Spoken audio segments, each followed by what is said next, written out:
नमस्कार, स्वागत है आप सबका। आप देख रहे हैं रात 10 बजे। मैं हूं पुनीत पाठक। सबसे पहले एक अहम खबर से शुरुआत कर रहे हैं। छत्तीसगढ़ के बारे में एक खबर है। मुख्यमंत्री समेत दूसरे वीआईपी की सुरक्षा को ठेंगा दिखाकर रायपुर के पुलिस लाइन स्थित स्टेट हैंगर पर फोटोशूट हुआ था और इस मामले में नवविवाहित जोड़े पर कोई कार्रवाई नहीं होगी। और यह फैसला है प्रदेश के मुखिया का। बड़ा दल दिखाते हुए पुलिस, विमानन और इंटेलिजेंस अफसरों की बैठक में मुख्यमंत्री भूपेश बघेल ने खुद इस बात को कहा। उन्होंने कहा कि फोटोशूट कराने वाला जोड़ा इस मामले की गंभीरता को समझ ही नहीं पाए, उन पर कोई एक्शन नहीं होगा। उन्होंने नवविवाहित जोड़े को आशीर्वाद देते हुए कहा कि भविष्य में ऐसा ना हो, इसीलिए अब इस मामले की जांच करनी पड़ेगी। कहां कमियां, इसको देखना पड़ेगा। आपको बता दें कि रायपुर के पुलिस लाइन स्थित स्टेट हैंगर पर एक फोटोशूट हुआ, जो कि प्रतिबंधित क्षेत्र है, जहां आम आदमी के आने जाने पर पाबंदी है। इसके बावजूद सरकारी हेलीकॉप्टर का इस्तेमाल निजी हेलीकॉप्टर की तरह फोटोशूट के लिए किया गया। यह फोटो मुख्यमंत्री भूपेश बघेल के सरकारी स्टेट हैंगर में खड़े हेलीकॉप्टर के अंदर और बाहर हुआ। बताया जा रहा है कि फोटोशूट में नजर आ रहा युवक जशपुर का रहने वाला है और बीजेपी के कद्दावर नेता का रिश्तेदार है। IBS 24 पर खबर दिखाने के बाद ड्राइवर योगेश्वर साय को इस मामले में सस्पेंड किया गया। वहीं विमानन विभाग ने पूरे मामले की जांच के लिए 3 सदस्यीय समिति बनाकर 1 सप्ताह में रिपोर्ट मांगी।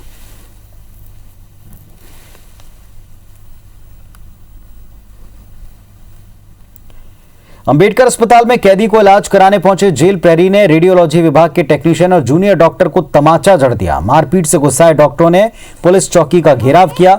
घटना की सूचना पर पहुंची मोदापारा थाना पुलिस जेल प्रहरी को हिरासत में लेकर थाना पहुंची।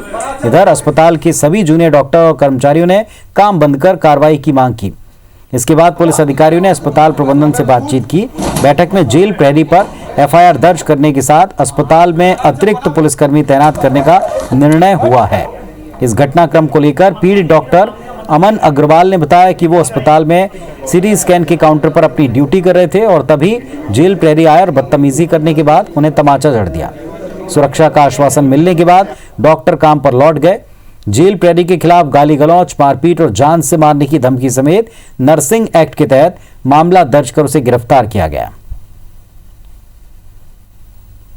एक पहली एक पेशेंट लेके आया था जो एक्चुअली वो कैदी था। उसकी MRI होनी थी, बट वो अचानक से 2 बजे के आसपास एग्रेसिव हो गया और उसने हमारे साथ मारपीट की। बच्चों लोगों को मतलब मारा है वो ठीक बात नहीं है। हमने थाने में रिपोर्ट करवा दी है। पुलिस के साथ बैठक हुई, उसमें बच्चे लोग भी थे।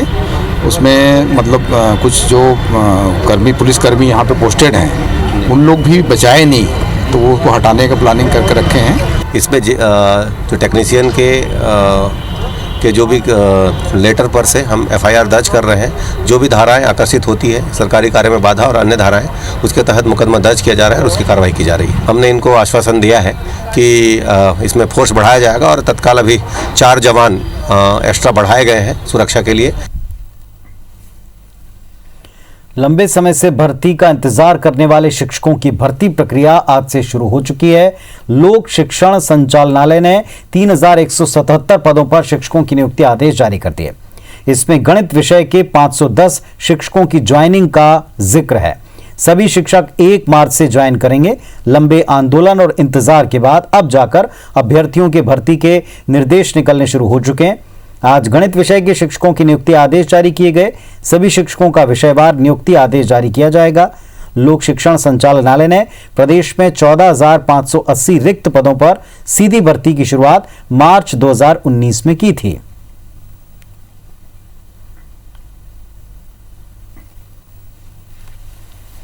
आज 3177 जो व्याख्याता हैं उनकी भर्ती के आदेश क्रमशः जारी हो रहे हैं। आज गणित विषय के 510 लेक्चरर्स को अपॉइंटमेंट आर्डर्स इशू किया जा रहा है और ये सभी शिक्षक 1 मार्च से लेकर के 31 मार्च के बीच में अपने पदस्थापना वाले जगहों पर कार्यभार ग्रहण कर सकेंगे। छत्तीसगढ़ प्रशिक्षित D.Ed. B.Ed. संघ एक बार फिर से लामबंद हो गया। संघ न्यूनतम अर्हता अंक में 5% छूट की मांग कर रहा है। प्रदेश के 14,580 शिक्षक एवं सहायक शिक्षक भर्ती नियम में आरक्षित वर्ग के अभ्यर्थियों को आरक्षण नीति के तहत न्यूनतम अर्हता अंक 50% मिलने वाली 5% छूट के नियमों का स्पष्ट उल्लेख नहीं किया गया। साथ ही जिन अभ्यर्थियों का 12वीं और स्नातक में 45 से 50% अंक हैं, उन्हें दस्तावेज परीक्षण सत्यापन प्रक्रिया में अपात्र घोषित किया जा रहा है। संघ का कहना है कि लंबे इंतजार के बाद अब शिक्षकों की भर्ती प्रक्रिया शुरू हो रही है। ऐसे में ये आरक्षित वर्ग के साथ अन्याय है।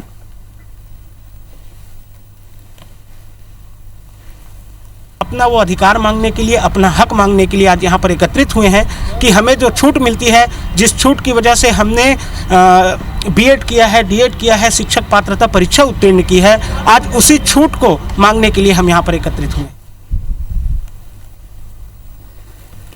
छत्तीसगढ़ राज्य के प्रथम स्वप्न दृष्टा डॉक्टर खूबचंद बघेल की पुण्यतिथि पर धरसींवा से लगे उनके गांव पथरी खुड़मुड़ी में पुरखा के सुरता कार्यक्रम का आयोजन हुआ, जिसमें मुख्यमंत्री भूपेश बघेल, मंत्री रविंद्र चौबे शामिल हुए। मुख्यमंत्री ने नवा रायपुर में डॉक्टर खूबचंद बघेल की आदम कद प्रतिमा लगाने और सभी मुख्य मार्गों से गांव को 2 लेन से जोड़ने की घोषणा की। मुख्यमंत्री ने खूबचंद बघेल के बारे में, उनके आदर्शों के बारे में बताया। छत्तीसगढ़ निर्माण के लिए वे हमेशा आगे रहे। सरकार अपने पुरखों के सपने के अनुरूप छत्तीसगढ़ का विकास करना चाहती है। सीएम ने कहा कि हमें अपने पुरखों के काम को स्मरण में बना के रखना है और उसे प्रेरणा के तौर पर इस्तेमाल करना है। मुख्यमंत्री ने खूबचंद बघेल के परिजनों का शॉल श्रीफल से सम्मान किया। कार्यक्रम स्थल से लगे गौठान का निरीक्षण किया। चौक के नामकरण भी करबो, सड़क के नामकरण करबो, मूर्ति की भी स्थापना करबो, तो सब चौक मन में हमें करना है। तो आज के घोषणा डॉक्टर खूबचंद बघेल के आदम का प्रतिमा वहां नया राजधानी में लगाए के भी मैं घोषणा करा था। छत्तीसगढ़ महिला कांग्रेस ने पेट्रोल डीजल के बढ़े दाम को लेकर केंद्र सरकार के खिलाफ प्रदेश के जिलों में प्रदर्शन किया। बिलासपुर में महिला कांग्रेस ने गांधी चौक से लेकर शहर के मुख्य मार्गों में मोटरसाइकिल की शव यात्रा निकाली, सड़क पर चूल्हा जलाया, चाय बनाकर विरोध दर्शाया। जगदलपुर में 1 दिवसीय धरना दिया, जमकर नारेबाजी की, विरोध प्रदर्शन किया। कवर्धा में कांग्रेस कार्यालय के भीतर धरना दिया गया। वहीं चौथी और धमतरी में युवा कांग्रेस ने केंद्र सरकार के खिलाफ प्रदर्शन किया। मकई चौक से मोटरसाइकिल और गैस सिलेंडर को ठेले पर रखकर केंद्र सरकार का विरोध दर्शाया।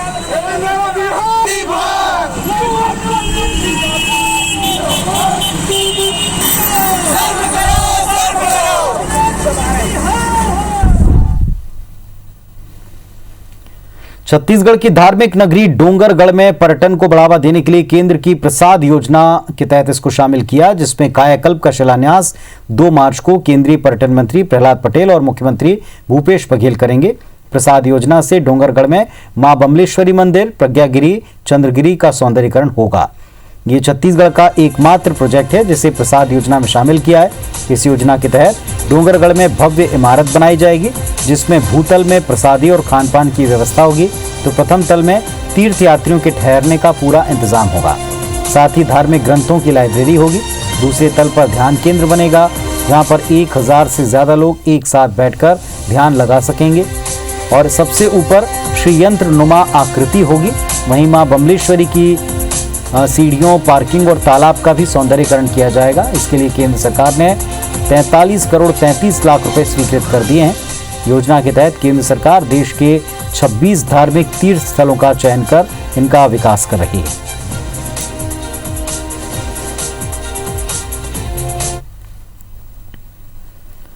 शिक्षा के अधिकार के तहत 74 लाख रुपए का भुगतान संदिग्ध खाते में किए जाने के मामले में अखिल भारतीय विद्यार्थी परिषद ने रायपुर जिला शिक्षा अधिकारी कार्यालय का घेराव किया।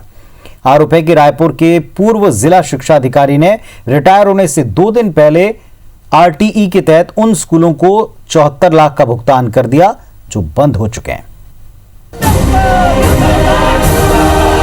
शिक्षा के अधिकार के तहत गरीब बच्चों की बेहतर पढ़ाई के लिए खर्च की जाने वाली सरकारी राशि के गबन का मामला सामने आया है। छात्र संगठन अखिल भारतीय विद्यार्थी परिषद का आरोप है कि पूर्व जिला शिक्षा अधिकारी ने ऐसे स्कूलों को आरटीई की राशि का भुगतान कर दिया जो पहले ही बंद हो चुके हैं। विद्यार्थी परिषद ने इसके विरोध में जिला शिक्षा अधिकारी कार्यालय का घेराव किया।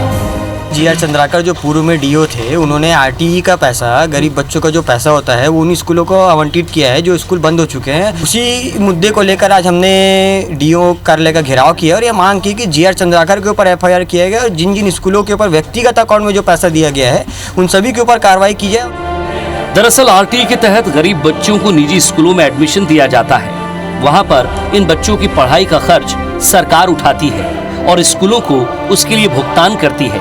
आरोप है कि इसी के तहत पूर्व जिला शिक्षा अधिकारी जी.आर. चंद्राकर ने अपने रिटायरमेंट से 2 दिन पहले 8 ऐसे स्कूलों के नाम से 74 लाख रुपए का भुगतान कर दिया, जिनमें से ज्यादातर 2 से 5 साल पहले ही बंद हो चुके हैं। यही नहीं, जिन खातों में पैसे डाले गए वो भी किसी फर्म के ना होकर व्यक्तिगत खाते हैं, जबकि जिन स्कूलों को सही में पैसा दिया जाना है उन्हें आज तक भुगतान नहीं हुआ। जी, अभी हमको भी जानकारी मिली है कि आरटी के तहत जो हमारे स्कूल में बच्चे पढ़ रहे थे उनके संबंध में 12.5 लाख रुपए का अमाउंट हमारे स्कूल को दिया गया है, पर ऐसी कोई राशि अभी तक हमारे स्कूल के खाते में जमा नहीं हुई। 8 लाख जो दिया है बताया वो बिल्कुल गलत है। मेरे को सन 19-20 का आरटी का पैसा 76,104 रुपया पासबुक में शो है, बाकी मेरे को कुछ नहीं मिला है। एबीवीपी ने इस पर पूर्व डीओ जी.आर. चंद्राकर पर केस दर्ज करने के साथ ही जिनके खातों में पैसा भेजा गया उनको भी गिरफ्तार करने की मांग की है। मामला सामने आने के बाद अब विभाग इसकी जांच की बात कर रहा है। मीडिया के माध्यम से हमारे संज्ञान पे आया है कि कुछ स्कूलों का भुगतान किया गया है। हम मामले की जांच करा रहे हैं और तथ्य जैसे भी सामने आता है उसके आधार पे जो भी लाइन ऑफ एक्शन तय हो। ये भी मेरे संज्ञान में ये मामला आया है और इसको मैं सेक्शन से देख के जो भी कार्रवाई होगी वो करेंगे और उच्च अधिकारियों को इसके बारे में अवगत कराएंगे। इसमें एक आरटी के तहत जो पैसे भुगतान के संबंध में है ना, तो इसमें इन लोगों ने ज्ञापन दिया है। इसमें अब ज्ञापन के बिंदु पर जो परीक्षण कर जो है इसको निश्चित रूप से करेंगे। शिक्षा का अधिकार कानून गरीब परिवार के बच्चों की बेहतर शिक्षा के लिए एक उम्मीद की किरण है। ऐसे में कुछ रुपयों के लिए हमारे वर्तमान को ही नहीं बल्कि भविष्य को दांव पर लगाने वालों को कड़ी सजा मिलनी चाहिए। प्रिया पांडे, IBC 24, रायपुर।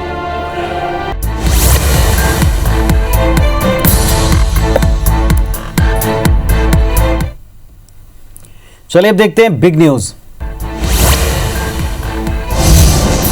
चीन ने बीते साल गलवान घाटी में भारतीय सैनिकों से हुई झड़प में अपने सिर्फ 4 सैनिकों के मरने की बात पिछले दिनों स्वीकारी। चीन ने यह खुलासा 8 महीने बाद किया था। इन आंकड़ों पर सवाल उठाने वाले अपने ही देश के 3 पत्रकारों को चीन ने अरेस्ट कर लिया। चीनी अथॉरिटीज का कहना है कि पूछताछ के लिए इन लोगों को गिरफ्तार किया है।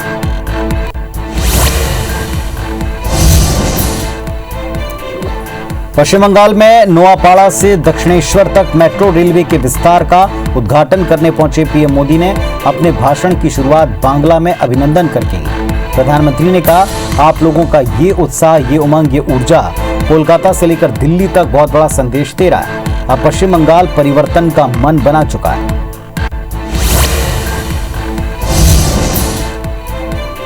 दादर नागर हवेली के निर्दलीय सांसद मोहन देलकर ने दक्षिण मुंबई के एक होटल में आत्महत्या कर ली। पुलिस को घटनास्थल से एक सुसाइड नोट मिला है। गुजराती भाषा में नोट लिखा है। आत्महत्या के पीछे की वजह तक साफ नहीं।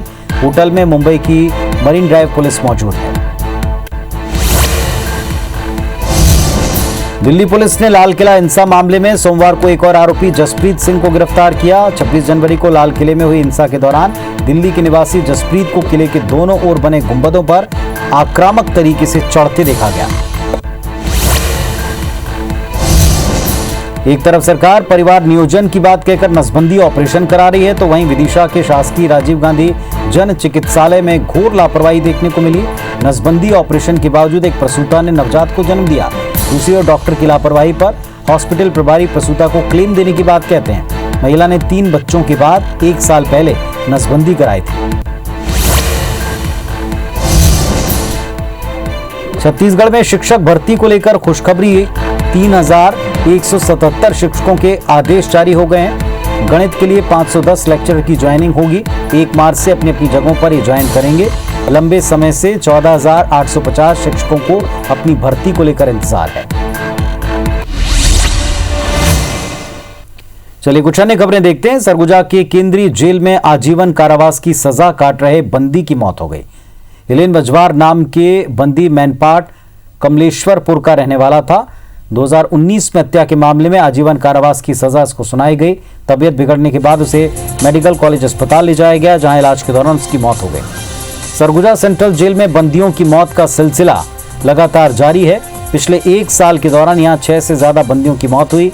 सभी मामलों में जांच जारी।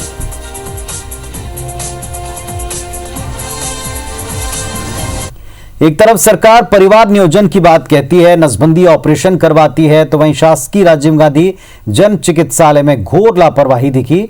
नसबंदी ऑपरेशन के बाद भी एक प्रसूता ने नवजात को जन्म दिया है। डॉक्टर की लापरवाही पर अस्पताल प्रभारी प्रसूता को क्लेम देने की बात कहते हैं। ये कहा कि एक टीम बनेगी, वो अपनी रिपोर्ट देगी और इसके बाद प्रक्रिया के बाद क्लेम दिया जाएगा। गंज बासौदा के ग्राम बिस्कावली की महिला रिंकी चिढ़ार ने नसबंदी ऑपरेशन कराने के बाद एक नवजात को जन्म दिया। पहले से उसके 3 बच्चे हैं। 3 बच्चों के बाद 1 साल पहले उसने नसबंदी कराई थी। अब एक बार फिर मां बनने के बाद ये बड़ा सवाल उठा कि आखिर ऑपरेशन फेल कैसे हुआ। हालांकि परिजन चौथे बच्चे की खुशी तो मनाते हैं, लेकिन बच्चे की परवरिश को लेकर बेहद चिंतित हैं। हमने ऑपरेशन करा लिया, फिर हम पता ही नहीं आता, उन्होंने बोली नहीं है कि ठीक नहीं हुआ। फिर हम आए भी उनके पास, वो मिली भी नहीं है। 2-3 बार घूम गए। 2 बच्ची, एक लड़का था। मैंने ऑपरेशन करवाया था, तो उसमें अब मतलब डिलीवरी हो गई। ऑपरेशन लगभग साल भर हो गई थी। तो प्रथम दृष्टया दिखता है कि नसबंदी फेल का जो है ये प्रकरण है और इनके द्वारा अगर हमें कोई क्लेम राशि के लिए आवेदन प्रस्तुत किया जाता है तो शीघ्र उसके ऊपर कार्य करवाया जाएगा, उनको क्लेम दिलवाया जाएगा। भले ही राज्य सरकार विकास के बड़े बड़े दावे कर ले, लेकिन जमीनी हकीकत कुछ और है। दतिया जिले के ग्राम पंचायत रेछारी के गांव जखोरिया का मामला है, जहां करीब 1000 की आबादी के बावजूद अंतिम संस्कार के लिए कोई मुक्तिधाम ही नहीं है। इस गांव में यदि किसी की मृत्यु हो जाए तो उसके अंतिम संस्कार के लिए शासकीय भूमि नसीब नहीं है। जखोरिया के बुजुर्ग कामता प्रसाद कुशवाहा का निधन होने के बाद उनके अंतिम संस्कार के लिए निजी खेत में खड़ी हरी फसल काटकर अंतिम संस्कार करना पड़ा। आरोप है कि गांव की शासकीय भूमि पर दबंगों का कब्जा है। यदि गांव में किसी की मृत्यु हो तो उसे अपनी निजी भूमि पर ही अंतिम संस्कार करना पड़ता है। आज एक मामला जखोरिया में देखने को मिला है, जिसमें शमशान घाट के लिए पैसा निकल चुका है। अंतिम संस्कार मात्र एक खेत में किया गया। गांव में शमशान घाट भी नहीं बनाया गया, जबकि रजिस्टर में शमशान घाट बन चुका है। अभी आपने संज्ञान में लाया है कि वहाँ शमशान घाट नहीं है। ऐसी आज तक कोई मांग हमारे सामने नहीं आई है शमशान घाट की। अगर नहीं है तो हम आज ही दिखवाएंगे उसको और दोषियों उस पर कार्रवाई करेंगे और ब्राह्मणों की आवश्यकता है शमशान घाट में, जल्दी से जल्दी बनवा देंगे। छत्तीसगढ़ चैम्बर ऑफ कॉमर्स के चुनाव के लिए नामांकन का आज आखिरी दिन था। इस बार चुनाव में मुख्य रूप से 2 पैनल आमने सामने हैं, व्यापारी एकता पैनल और जय व्यापार पैनल। व्यापारी एकता पैनल के प्रत्याशी हरे रंग का पट्टा डाले और जय व्यापार पैनल के प्रत्याशी पीले रंग का पट्टा डाले एक साथ चेंबर कार्यालय पहुंचे और शक्ति प्रदर्शन किया। छत्तीसगढ़ चेंबर का चुनाव मार्च महीने में 6 चरणों में 11 से 20 मार्च के बीच होगा। रायपुर में 20 मार्च को वोट पड़ेंगे, लेकिन दोनों पैनल के सदस्यों ने अभी से जोर आजमाइश शुरू कर दी है। अध्यक्ष पद के लिए मुख्य तौर पर अब तक सिर्फ 2 नाम सामने आए हैं। व्यापारी एकता पैनल से योगेश अग्रवाल मैदान में है, तो जय व्यापार पैनल से अमर परवानी चुनाव लड़ रहे हैं। मुख्य चुनाव अधिकारी शिवराज भंसाली के मुताबिक शांतिपूर्ण चुनाव कराना उनके लिए एक बड़ी चुनौती है।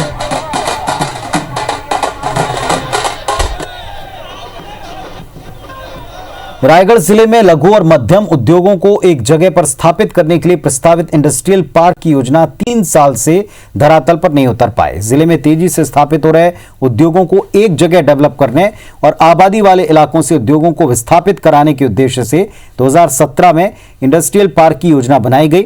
2018 में सरकार ने 12.5 करोड़ का फंड इसे जारी किया। योजना के तहत सियारपाली गांव में 32 एकड़ जमीन का चयन किया गया। छत्तीसगढ़ राज्य औद्योगिक विकास निगम को निर्माण की जिम्मेदारी मिली। फर्स्ट फेज में 120 प्लॉट काटकर उद्योगों को आवंटन किया जाना था। प्रस्तावित क्षेत्र में बाउंड्री वॉल से लेकर सड़क, पानी, बिजली जैसी सुविधाएं मुहैया करानी थी। CSIDC ने जमीन की प्लॉटिंग तो कर दी, लेकिन इसके बाद आवंटन और लैंड डेवलपमेंट का काम अधूरा रह गया। नवंबर 2019 तक पूरा होने वाला प्रोजेक्ट अब तक अधर में है। विभाग के अधिकारियों के मुताबिक प्रोजेक्ट को नवंबर 2021 तक पूरा करने का टारगेट है।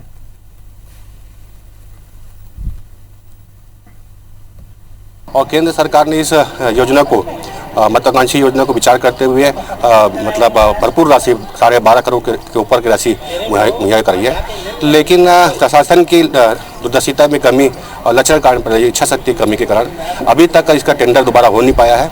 और हमारा मांग है कि जल्दी संज्ञान मिले कि केंद्र सरकार की योजना के अनुरूप इंडस्ट्रियल हब का वहाँ पे निर्माण करें। हाँ, माने उसका जो टेंडर की जो प्रक्रिया है वो 2 हिस्से में हुई है। तो पहला टेंडर होने के बाद उसमें जो है सड़क पानी बिजली के काम हुए हैं, अभी दूसरे टेंडर में उसके आगे के काम हो रहे हैं। तो कुल मिलाकर के लक्ष्य यही है कि नवंबर 2021 तक हो जाए। बिलासपुर जिले को राष्ट्रीय स्तर पर एक बार फिर बड़ी उपलब्धि प्राप्त हुई। केंद्रीय कृषि मंत्रालय के प्रधानमंत्री किसान सम्मान निधि योजना के क्रियान्वयन में बिलासपुर जिला देश में अव्वल रहा। किसानों के आधार प्रमाणीकरण और लाभान्वित करने के मामले में उपलब्धि मिली है। 24 फरवरी को नई दिल्ली स्थित कृषि अनुसंधान परिषद में इसके लिए जिले को सम्मान मिलेगा। भारत सरकार के कृषि मंत्रालय की प्रधानमंत्री किसान सम्मान निधि योजना 2 साल इसके पूरे हो रहे हैं और इसके लिए क्रियान्वयन में देश में श्रेष्ठ प्रदर्शन वाले राज्यों और जिलों का चयन किया गया। इसमें जिले की श्रेणी में छत्तीसगढ़ का बिलासपुर अव्वल आया। इसके पहले भी जल संरक्षण के मामले में राष्ट्रीय स्तर पर बिलासपुर सम्मान प्राप्त कर चुका है। नदियों के संरक्षण और पुनरुद्धार के लिए साल 2019 में बिलासपुर जिले को नेशनल वाटर अवार्ड मिला था।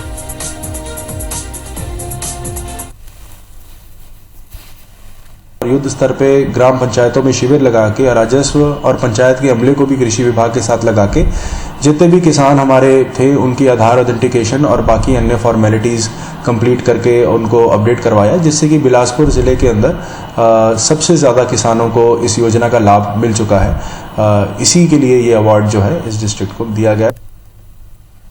इस बुलेटिन में फिलहाल इतना ही। खबरों और अपडेट्स के लिए आप देखते रहिए IBC 24। नमस्कार।